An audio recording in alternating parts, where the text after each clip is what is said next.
Yo, what's good, y'all, man? We got Warner Brothers is making major changes to the DC universe, man. Everything you need to know type shit. So hey, leave a like to my channel, y'all, and yeah, let's get it.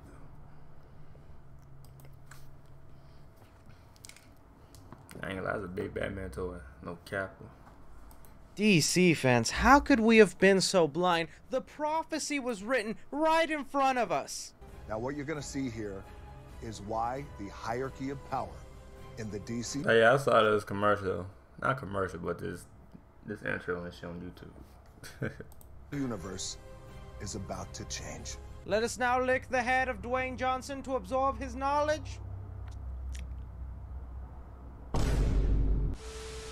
Hello DC fans, thanks so much for clicking on this video. My name is Chris. We have a lot of news concerning the future of the DC cinematic universe. Unless you've been living under a rock lately or just don't like to keep up with a lot of the behind the scenes movie news, you might not have heard that Discovery has bought out Warner Brothers. Oh, they did? Oh, no, I think I heard this shit. Damn. Last week, the $43 billion deal was finalized, and now only a week later, we are starting to see some of the ramifications that Discovery is having on Warner Brothers, specifically their DC cinematic universe. So what I'm going to do here for you guys is breaking down all the details involved with this, telling you exactly what Discovery plans to do to hopefully revitalize DC, giving you my opinion on what they should do, but it's not just going to be about me. I need you guys in the comment section. Leave me your own thoughts and theories on what DC needs to do for the future, because man, we're in a sticky place right now. Alright, so jumping right into it here, yesterday an article with Variety came out titled Warner Brothers Discovery Exploring Overhaul of DC Entertainment. Now, although the article is not particularly long, there is still a lot of information in here to TurboTax Live matches you with a tax expert who is right for you. Whatever. I work in London, live in... What Discovery plans to do to kind of go ahead and bring back DC into the spotlight. They have it here that David ZAIS, the CEO of the combined companies and top leadership, have been toying with the idea of turning DC into its own solidified content vertical, stating here exactly that the move would potentially affect DC future film development in Warner Brothers Picture Group, streaming service at Warner Brothers Television, and the creative arms within DC proper, all in an effort to have the disparate elements more closely aligned in order to maximize the value of the superhero stable, one often seen as a punch-up against Marvel. And right there, as a DC fan, that should actually be really exciting news to you that Discovery has this mindset for DC, because one of the mind-blowing things about DC versus Marvel is that Marvel is their own studios. They are Marvel's... Marvel, man, we the best. I vote DC too though, but Marvel the best though. We don't miss, man. We still ain't missing. You know what I mean? We still ain't missing. No cap. But you know, I vote DC too though. But Marvel, man, I have for y'all heavy though. No cap. Studios. In the same way, Blumhouse and A24 are their own studios dedicated to making movies. That is what Marvel is over here as well. A dedicated powerhouse to just making films based off their IPs, while DC is not a studio. They're just a little small subsection in Warner Brothers' larger properties. And here Discovery seems to be having the mindset that yes, DC should be its own studio, pumping out content and making us billions of dollars, which I agree. And one of the first steps they're going to take towards making this a reality is getting themselves a Kevin Feige. Here in the article it states, before the merger closed, ZAIS vetted candidates with experience in creating and nurturing blockbuster intellectual property with the goal of potentially finding someone to serve as a creative strategic czar. Like Kevin Feige. They gonna find somebody else like him, you know. They gonna pump out. Oh yeah, I see what DC doing though. But it's smart though. It's smart. Similar to what Marvel has in Kevin Feige, and no freaking dur. Okay, I think you could walk up to any DC fan and ask them, "Hey, what do you think DC does wrong that Marvel is doing right?" And 9 times out of 10, they would probably answer with, "They need a Kevin Feige."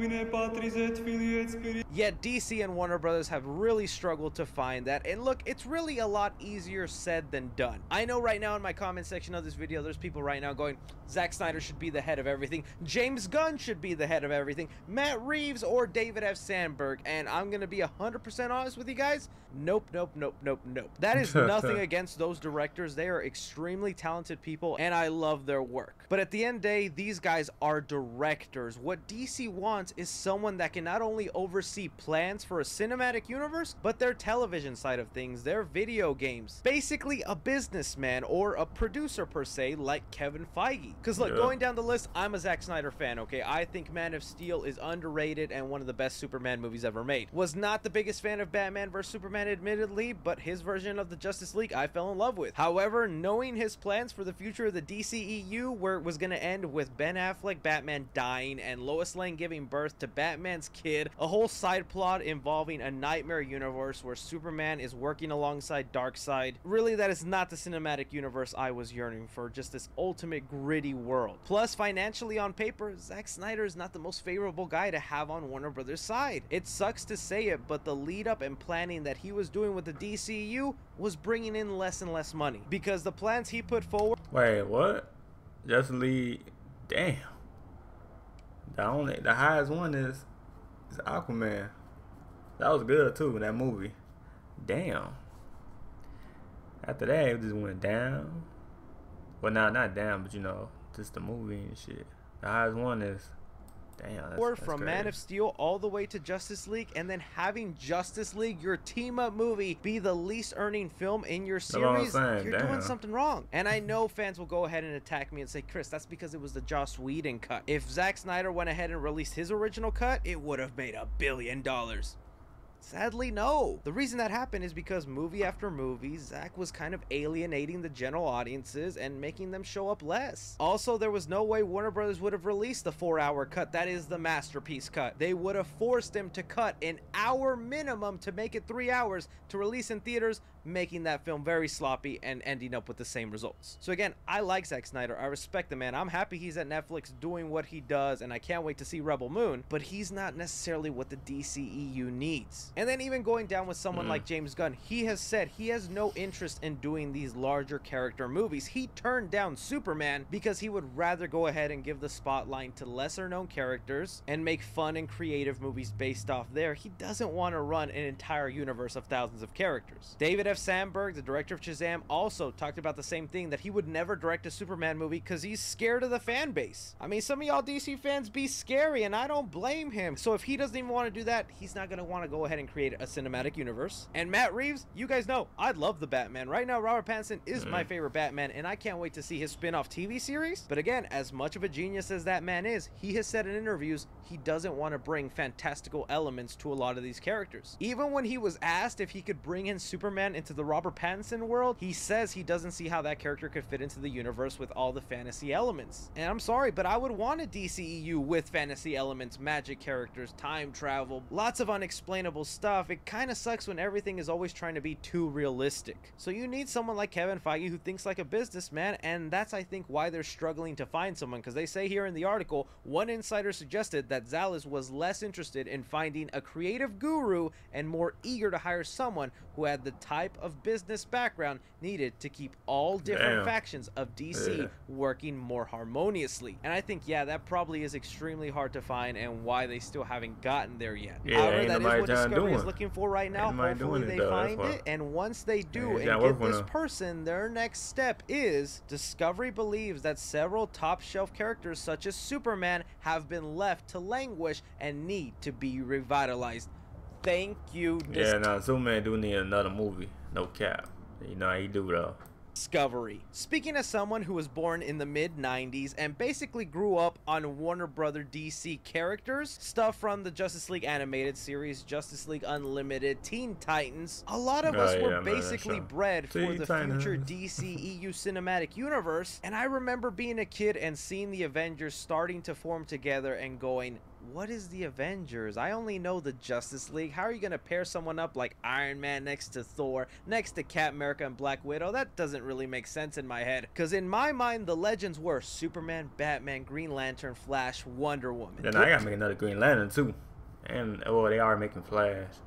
Those were like holy legends for me, so it was always weird to me growing up that I would then see trailers for movies like Watchmen. Don't get me wrong, I understand Watchmen is a masterpiece and a great graphic novel to a lot of people, but how do you get a movie for Watchmen before you put out a Green Lantern or a Flash movie or a Wonder Woman movie? Like seriously, how did we get a Suicide Squad movie before a Flash movie? And this is what Discovery is wanting to do. Is Superman is like the most iconic superhero there is. Whether he's your favorite or not, they know Superman should be top tier gold standard and be having movies as much as Batman is. Whether that means bringing back Henry Cavill, which I would love that, or continuing on with their Black Superman movie that they have planned, and the Black Superman TV show for HBO Max with Michael B. Jordan attached, is yet to be unseen, but I wouldn't be surprised if when Discovery gets a hold of all that, they scrap it and reboot the character. But from there we follow into the next step of their plan, because even if they go ahead and revitalize Superman and reboot him,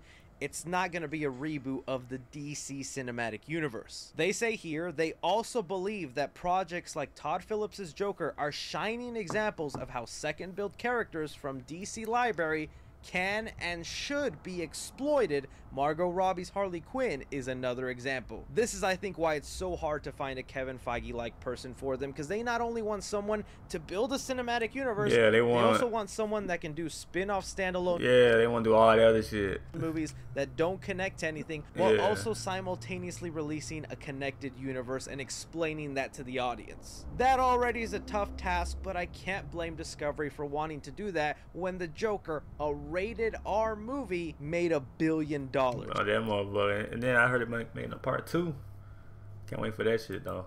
So although we might see them try to fix their cinematic universe, the standalone movies that are connected to nothing are not going to be done with. They are still going to try and do them, and I kind of like that. That's something DC will have over Marvel. Standalone movies where you don't have to watch a whole bunch of other films in the background to then understand this new one. So okay, now that we have that information and we know that these are the steps that Warner Brothers wants to take, the next question we got to ask ourselves is, when does this take into effect? Because we have the Flash movie up and coming and all the controversies and things going on with that film. It is still the all-in for Warner Brothers, where they are hoping that movie works out, because it's going to explain their entire DC universe, both their connected universe and why you have multiverses with standalone films like the Batman. That movie's coming out next year, and I just don't think these plans are going to be taking place or in effect. We are going to see these changes come in 2024 and 2025, and I would just hate for them to kind of haphazardly try and fit it in with the universe they have going on. When, let's just admit it, as much as we love people like Gal Gadot, Margot Robbie, Harley Quinn, Zachary Levi as Shazam, I think hitting the reset button and trying to start fresh is the best course of action, as much as it's gonna hurt to see those characters go. Still, that is the information we got right now that Discovery and Warner Brothers are planning. I think it's a real promising start, but I mean, actions speak louder than words. So I throw it off to you guys. Now that you hear that they basically want to go ahead and find a Kevin Feige,